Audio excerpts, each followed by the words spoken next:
నారాయణపేట జిల్లాలో క్షుద్ర పూజలు కలకలం రేపుతున్నాయి. కొత్తపల్లి మండలం నిర్జింత గ్రామ శివారులో ఉన్న ఓ బాగులో గుర్తు తెలియని బాబాలు క్షుద్ర పూజలు నిర్వహించారు.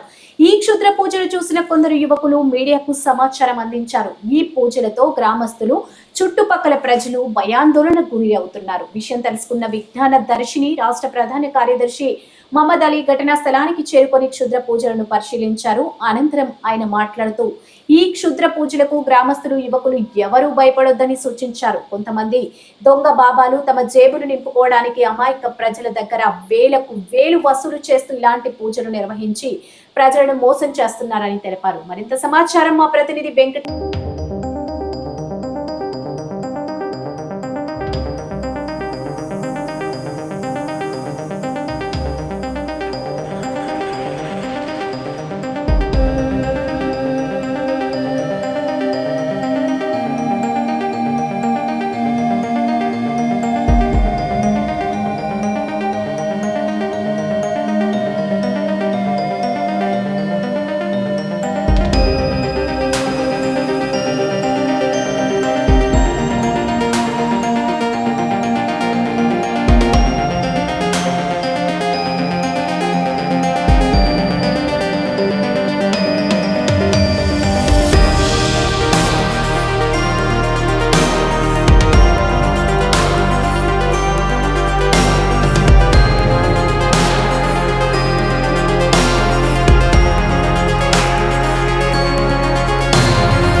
నమస్తే, మీ వెంకటేష్. ఈరోజు నారాయణపేట జిల్లాలో శూద్ర పూజలు అనేది కలకలం రేపుతుంది.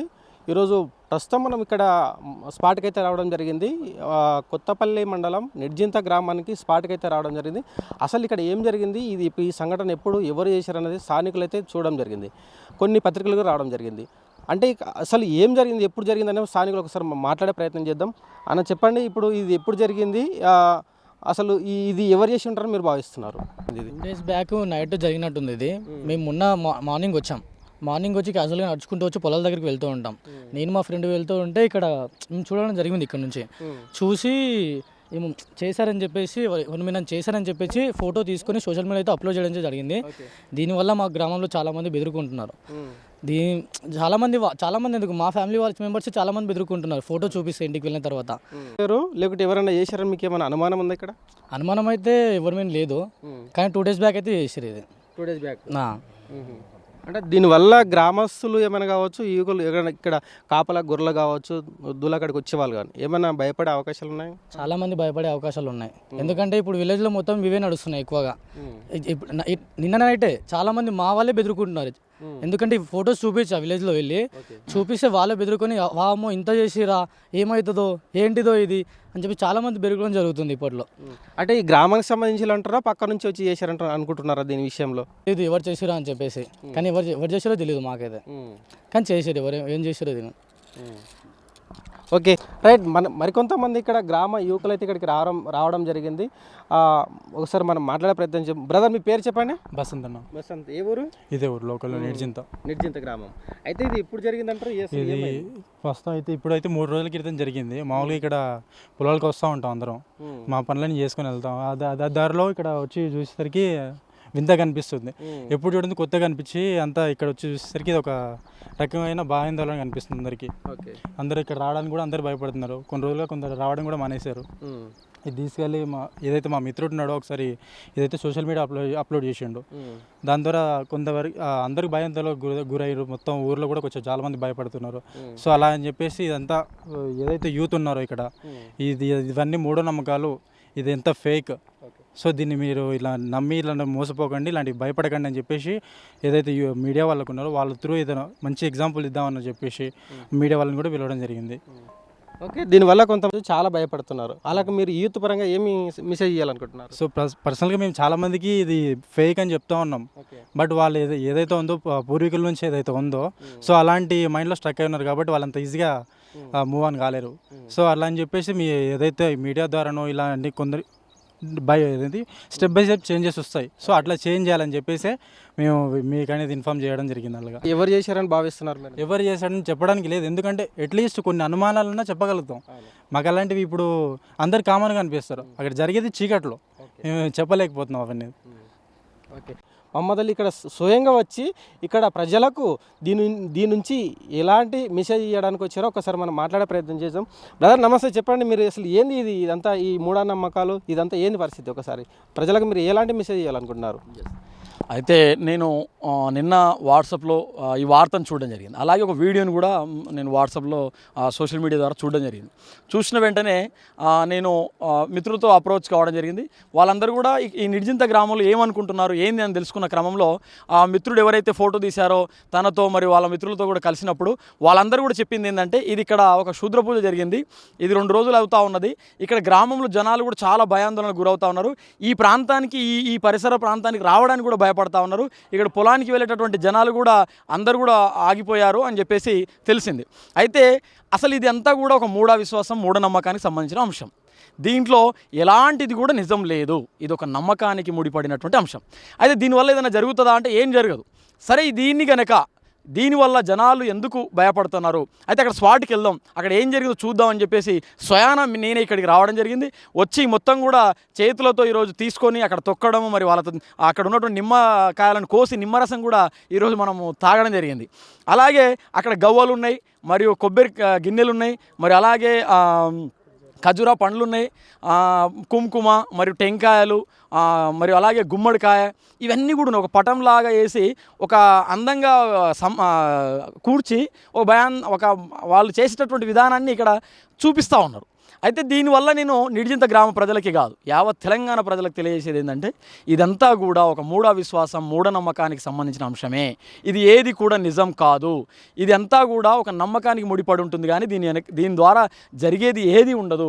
మీకు ఏదైనా అనారోగ్య కారణాలు ఉంటే హాస్పిటల్కి వెళ్ళండి, మంచి మంచి హాస్పిటల్స్ ఉన్నాయి, డాక్టర్స్ దగ్గర చూయించుకోండి, మీ ఆరోగ్యాన్ని బాగు చేసుకోండి.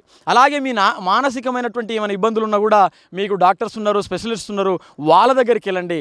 కానీ మీరేం చేస్తూ ఉన్నారు, ఈ మూఢవిశ్వాసాలు, మూఢనమ్మకాలకు సంబంధించిన అంశాలతో మీరు ముడిపడిపోయి మీరు డబ్బు, మీ ఆరోగ్యము, మీ యొక్క కుటుంబ పరిస్థితులను కూడా దీనాస్థితికి చేరుకునేటటువంటి పరిస్థితి ఈరోజు కనబడతా ఉన్నది. ఇదంతా ఏది నిజం కాదు అని చెప్పేసి ఈరోజు నేను అక్కడ ఉన్న గవ్వలు, నిమ్మకాయలు, టెంకాయలు అన్నిటినీ కూడా నేను తీసుకొని ఈరోజు మీకు బహిరంగంగా ఇచ్చేస్తాను. అలాగే నేను అక్కడ తొక్కడమే, నిమ్మకాయలు తీయడం కాదు, ఈ సందర్భంగా నేను బాబాలకు, బురిడి బాబాలకు కూడా నేను సవాల్ విసురుతా ఉన్నా. మేము తెలంగాణ రాష్ట్ర కమిటీగా, విజ్ఞాన దర్శనిగా మా నాయకులం అందరం కూడా ఎక్కడ పోయినా కూడా మేము ఈ యొక్క సవాళ్ళు విసురుతా ఉన్నాం. ఈ సందర్భంగా కూడా విసురుతా ఉన్నాం. మీరు ఎవరైనా శూద్ర పూజలు, ఎవరైనా బాణామతి లాంటివి, ఎవరైనా చేతబడి లాంటివి చేయాలనుకుంటే మా పైన చేయండి. ఎందుకంటే మీరు అది చేసేదంతా కూడా ఒక అబద్ధము, ఒక కల్పితము, అది నిజం కాదు. కాబట్టి నేను ఈ యొక్క గ్రామం తరపుకెళ్ళి ఇక్కడ జరిగినటువంటి సందర్భం నుండి కూడా మరోసారి కూడా నేను ఛాలెంజ్ ఇస్తున్నా. నీకేం కావాలో నేను ఇస్తాను. నా వెంట్రుకలు కావాలా, నా బట్టలు కావాలా, నాకు సంబంధించినటువంటి నా మట్టి, నా కాళ్ళ కింద మట్టి కావాలా, ఏదైనా ఇస్తాను. మీరు దమ్ముంటే నాకు చేసి చూపించండి. కానీ ఇదంతా ఒక భ్రమ మాత్రమే మిత్రులారా, మీరు గమనించాలి. అలాగే తెలంగాణ రాష్ట్ర ప్రభుత్వాన్ని మేము ఎప్పటి నుండో కోరుతా ఉన్నాం, తెలంగాణలో మూఢనమ్మకాల నిర్మూలన చట్టాన్ని తీసుకురావాలని చెప్పేసి కూడా ఈ సందర్భంగా డిమాండ్ చేస్తూ ఉన్నాం. ఇదే కాదు మిత్రులారా, తెలంగాణ రాష్ట్రంలో చాలా చోట్లలో కూడా ఇలాంటి కార్యాచరణలకు పాల్పడుతున్న వారిపైన దాడులు జరుగుతూ ఉన్నాయి, చంపుకుంటా ఉన్నారు, చిన్న పిల్లలకు బలిస్తూ ఉన్నారు, పసిపిల్లలని ఈరోజు అమాయకులను కూడా బలించి చంపుకుంటా ఉన్నటువంటి పరిస్థితి ఈరోజు తెలంగాణ రాష్ట్రంలో కనిపిస్తూ ఉన్నది. కాబట్టి ఇప్పటికైనా తెలంగాణ రాష్ట్రం కనువిప్పు చేసుకొని ఇలాంటి వాటిని అరికట్టాలంటే తెలంగాణ రాష్ట్రంలో మూఢనమ్మకాల నిర్మూలన చట్టం తీసుకురావాలని చెప్పేసి కూడా ఈ సందర్భంగా కోరుకుంటూ, నిర్జింత మరియు ఈ పరిసర ప్రాంతాల్లో కూడా చాలామంది బాబాలు సిద్ధమయ్యారు, చాలామంది ఇలాంటి కార్యకలాపాలకు పాల్పడుతూ ఉన్నారు. కాబట్టి పోలీస్ యంత్రాంగం కూడా వీటిని అరికట్టే విధంగా గ్రామాల్లోకి వెళ్లాల్సినటువంటి అవసరం ఉన్నది. వారి యొక్క బిజినెస్ని కూడా ఆపాల్సినటువంటి అవసరం ఎంతగానో ఉన్నదని చెప్పేసి కూడా ఈ సందర్భంగా తెలియజేస్తా ఉన్నాం. అలాగే మేము విజ్ఞాన దర్శనిగా ప్రతి గ్రామానికి ప్రతి పాఠశాలకు వెళ్ళి ఈరోజు ఈ అంశాలపైన వాళ్ళు చేస్తున్నటువంటి అనేకమైనటువంటి ఈ మ్యాజిక్స్కి సంబంధించినటువంటి అంశాలు కూడా మేము చేసి చూపిస్తూ ఉన్నాం. ఇకపైన కూడా ఈ త్వరలోనే నిడిజింత గ్రామంలో మరి అలాగే నిడిజింత గ్రామానికి సంబంధించినటువంటి కొత్తపల్లి మండలము ఈ పరిసరాల పాఠశాలలు వీటన్నిటిలో కూడా అవగాహన కార్యక్రమాలు కూడా చేస్తామని చెప్పేసి కూడా ఈ సందర్భంగా తెలియజేస్తున్నాను. దీనివల్ల ఇప్పుడు గ్రామంలో యువకులు కావచ్చు, గ్రామ పెద్దలు కావచ్చు, ఇది చేయడం వల్ల ఇప్పటికే భయాందోళనకు గురవుతున్నారు. అంటే దీనివల్ల ఇది ఎవరు చేశారనుకుంటారు? దీనివల్ల వచ్చే నష్టం ఏంది, ఉపయోగాలు ఏంటంటారు? దీనివల్ల నష్టం లేదు, లాభం లేదు. ఇంకోటి ఇది ఎవరు చేశారు ఏంటి అనేది మనం తెలియలేదు. ఎందుకు అంటే ఇదంతా ఒక బిజినెస్ పర్పస్గా నడుస్తూ ఉన్నది. ఈ ప్రాంతంలో చాలామంది బాబాలు ఏం చేస్తూ ఉన్నారంటే ఒక డబ్బును పోగు చేసుకోవడం కోసం అమాయకుడు ఎవడైతే ఈరోజు అమాయకుడు ఉన్నాడో అమాయకుడి యొక్క భయమే వాళ్లకు ఆసరా. నీకున్నటువంటి ఏదైతే ఆలోచన ఉందో ఆ ఆలోచనని ఆసరాగా తీసుకొని వాళ్ళు ఇలాంటి కార్యకలాపాలకు పాల్పడి డబ్బు సంపాదించుకోవడం తప్ప ఇంకేది లేదు. దీనివల్ల ప్రజలు ఏమనుకుంటున్నారు అంటే భయపడతా ఉన్నారు. ప్రజలు ఇప్పుడు భయపడాల్సిన అవసరం లేదు. వాళ్ళు భయపడకూడదని చెప్పేసి మేము ఈరోజు వచ్చి ఈ కార్యక్రమాలు ఇవన్నీ చేయడం, ఇక్కడ ఉన్నటువంటి నిమ్మరసం తాగడం అవన్నీ చేస్తూ ఉన్నాం. అలాగే నేననేది ఏంటంటే ఫస్ట్ ఆఫ్ ఆల్ ఈ కార్యక్రమాలకు చేస్తున్నటువంటి ఈ బ్యాచ్ ఏదైతే ఉందో ఈ చాలా ఈ గ్రామాల్లో ఇక్కడ చుట్టుపక్కల తయారైంది. ఈ బ్యాచ్ని అరికట్టాలి. అయితే ఇప్పుడు నువ్వు చేయడం కాదు, జనాల్ని మనం చైతన్యం చేస్తూ ఉన్నాం. జనాల్ని మనం చైతన్యవంతుల కోసం వాళ్ళని అవగాహన కలిగిస్తూ ఉన్నాం. జనాలు అవగాహన కలిగించడం, చైతన్యం కావడం ఎంత ముఖ్యమో రాష్ట్ర ప్రభుత్వాలు కూడా ఒక చట్టం తీసుకొచ్చి దీన్ని కట్టడి కనుక చేస్తే దీన్ని అంతం చేయడానికి అవకాశం ఉంటుంది. కానీ ఇది ఎవరు చేశారు ఏంటి అనే అంశం అయితే మనం చెప్పలేం. ఈ బాబాలు చేసే పూజలకు కావచ్చు, తర్వాత వివిధ అంశాలకు కావచ్చు, అమాయక ప్రజల నుంచి వేలకు గుంజుకొని ఖర్చు పెట్టిస్తున్నారు. దీనికి మీరు ఎలాంటి మెసేజ్ ఇవ్వాలనుకుంటున్నారు? ఒకటే మేము చెప్పేది ఏంటంటే వేలకు కాదు, లక్షలు కూడా పోతూ ఉన్నాయి. మీరు గమనించండి, మూఢనమ్మకాలు ఎట్లా అంటే ఇంట్లో తుమ్మితే కానుంటి, పిల్లెడ్డం వస్తే కానుంటి, ఇట్లా అనేకమైనటువంటి చిన్న కానుంటి స్టార్ట్ అవుతూ వచ్చినాయి. ఈరోజు ఇట్లాంటి ఇవి ఇక్కడనే అనేది ఇంతకు పెద్ద కూడా చేస్తూ ఉన్నారు. ఇంకోటి గమనిస్తారో లేదు, దీనికి ముఖ్యమైనటువంటి ఇంకో కారణాలు కూడా ఉన్నాయి. సినిమాల ప్రభావం ఉంది, రాజకీయ నాయకులు చేస్తున్నటువంటి కార్యక్రమాల ప్రభావం ఉంది. ఇప్పుడు చూడండి, చాలామంది ఆ సినిమాలు తీస్తున్నటువంటి ఈరోజు ఇస్తున్నటువంటి సినిమాలు ఏ దానికి మీరు మెసేజ్ ఇస్తూ ఉన్నారు? ఈరోజు యువతకు మీరు ఏం చెప్పాలనుకుంటున్నారు? యువత అంతా ఎక్కడ ముడిపడి ఉన్నది? సినిమాల ప్రభావంలో, మరి అలాగే మాదక ద్రవ్యాలు, డ్రగ్స్, గంజాయి మూడులో ఉన్నారు. ఇంకోటి చూడండి, చదువుకున్న వాళ్ళు కూడా ఈరోజు ఈ బాబాల దగ్గరికి పోతా ఉన్నారు, డాక్టర్స్ దగ్గరికి పోవట్లా. సైకాలజికల్ ప్రాబ్లమ్స్ వస్తే సైకాలజిస్టులు ఉన్నారు, వాళ్ళ దగ్గరికి వెళ్ళొచ్చు. వాళ్ళ దగ్గరికి వెళ్తే మనల్ని గైడ్ చేస్తారు, వాళ్ళకి మనకు ట్రీట్మెంట్ ఇస్తారు, మనం మేలు చేస్తారనే అంశం చదువుకున్నామో తెలుసు, డాక్టర్స్ ఉన్నారని కూడా తెలుసు. కానీ వాళ్ళని నమ్మరు. ఈరోజు ఉచితంగా ప్రభుత్వ ఆసుపత్రుల్లో డాక్టర్స్ ఉన్నారు, ప్రభుత్వాలే ఆల్రెడీ సైకాలజిస్టులను పెట్టి కూడా నడిపిస్తున్నటువంటి సెంటర్స్ ఉన్నాయి. కానీ అక్కడ వెళ్తారా? కానీ వీళ్ళని నమ్ముతారు. ఎందుకు నమ్ముతారంటే వాని యొక్క భయమే వీని యొక్క బాణామతి. వాళ్ళ యొక్క ఏదైతే భయపడతా ఉన్నారో, ఎవరైతే వాళ్ళ యొక్క ఆసరా ఏదైతే ఉందో, వాని ఏదైతే ప్రాబ్లం ఉందో వాడిని దీన్ని ఆసరా చేసుకుంటా ఉన్నాడు, వీడు డబ్బు సంపాదించుకోవడానికి ఈ ప్రయత్నం చేస్తూ ఉన్నాడు. కానీ దీనివల్ల లాభం లేదు. ఇప్పటికైనా ప్రజలు చైతన్యం కావాలి, యువత కూడా చైతన్యం కావాలి. గ్రామాలలో కూడా ఇట్లాంటివి ఇంకా చాలామందికి చెప్పి అవేర్నెస్ తీసుకురావాల్సినటువంటి బాధ్యత కూడా ఉంది. నిజంగా చెప్పాలంటే నేను టీచర్స్ కూడా అట్లాగే తయారవుతా ఉన్నారు. చదువు చెప్పేటటువంటి టీచర్స్ మన చదువులో ఎక్కడ కూడా ఈ బాణామతులు ఇవన్నీ లేవు. ఇప్పుడు మన మిత్రుడు ఒకటి మాట్లాడుతూ చెప్తారు, ఏంది ఒక రాజకీయ నాయకుడు ఇంకో రాజకీయ నాయకుడు చంపాలనుకుంటే ఇట్లాంటి శుద్రపూతలు చేస్తే సరిపోదా? ఈరోజు భారతదేశానికి సరిహద్దులో ఉన్నటువంటి జవాన్లు రేయనక ఎండనక పగలనక మొత్తం అక్కడ కాపు కాసి మరి మనల్ని భద్రత పరుస్తూ మనల్ని స్వచ్ఛగా జీవించడానికి వాళ్ళు అక్కడ ఆ బార్డర్లో జీవిస్తాను. కానీ ఇదే శుద్రపూజలు నిజమై ఉంటే ఈరోజు వాళ్ళని చంపడానికి ఆసరే కాదా? కాబట్టి ఇదంతా కూడా నిజం కాదు, ఇదంతా కూడా ఒక ఫేక్, అబద్ధము. ఇది ఒక నమ్మకాన్ని ముడిపడింది, ఇది ఎక్కడ కూడా ఇది నిజం కాదు. ఇది మిత్రులారా. రైట్, ఇదంతా బాబాలు చేసే మూఢనమ్మకాలు కావచ్చు, అమాయక ప్రజలు ఇలాంటివి ఎవరు నమ్మొద్దు. ఇలాంటి పైన అవేర్నెస్ తీసుకురావాలని మనకు విజ్ఞానదర్శిని రాష్ట్ర కార్యదర్శి ఇప్పుడు మనకు చెప్పడం జరిగింది. ఇలాంటి ప్రజలు ఎవరు నమ్మి మోసపోవద్దని చెప్పేసి కూడా గ్రామ ప్రజలకు కావచ్చు, జిల్లా ప్రజలకు కావచ్చు ఒక మెసేజ్ ఇవ్వడం జరిగింది. ఇది ఇక్కడ తాజా పరిస్థితి.